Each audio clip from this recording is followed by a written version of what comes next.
Bonjour à tous et bienvenue dans Visite ma Belgique. Au programme, un cristal élémentaire de fer géant d'une hauteur de plus de 100 mètres et un endroit où la seule limite c'est l'imagination. Mesdames et messieurs, l'Atomium et le Design Museum Brussels.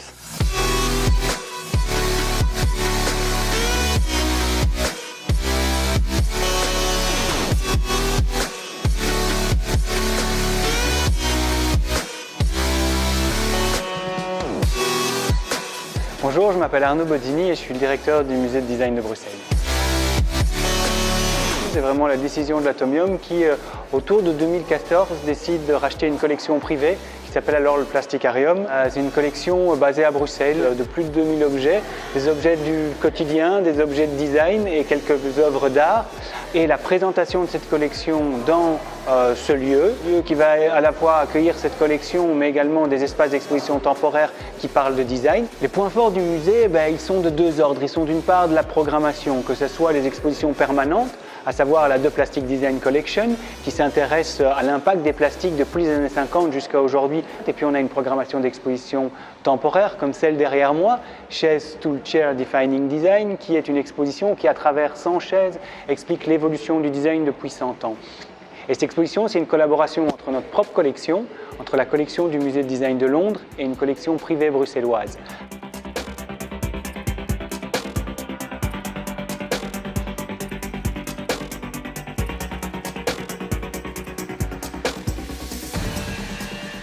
Bonjour, je m'appelle Yvonne Booth, je travaille à l'Atomium depuis janvier 2006 et je m'occupe entre autres des droits d'auteur.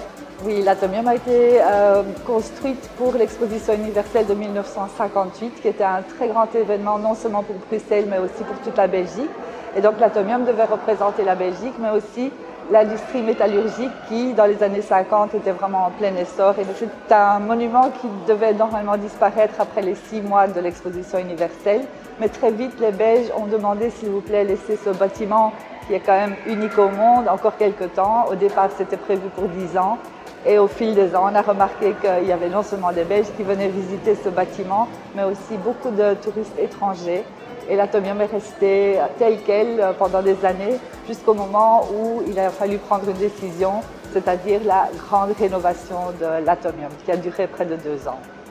L'Atomium est un bâtiment unique au monde de par sa forme. Ce qui le rend unique aussi, ce sont ces espaces qui sont vraiment très spéciaux. C'est le parcours qu'on peut y faire. On a parfois l'impression d'être dans un labyrinthe. On a un très beau spectacle son et lumière. Ça vaut vraiment la peine de venir à l'Atomium, ne plus que pour ce spectacle.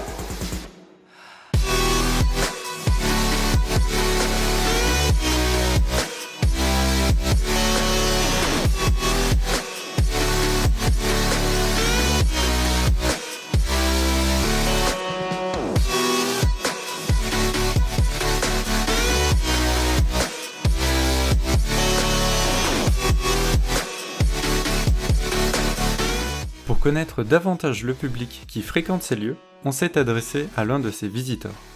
Bonjour monsieur, vous venez souvent visiter l'Atomium ? Oui, souvent. Et le musée du design aussi. D'accord.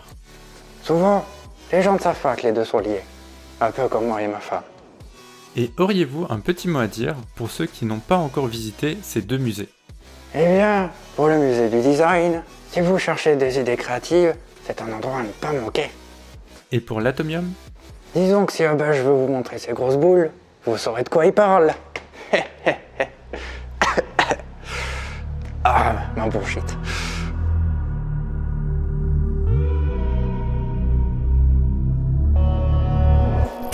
C'est sur ces quelques images qu'on se quitte. Si vous souhaitez visiter ces lieux, toutes les infos se trouvent dans la description de la vidéo. N'hésitez pas à aller sur mon Instagram pour voir quelques photos bonus. C'était Chris Corders dans Visite ma Belgique. Ciao tout le monde.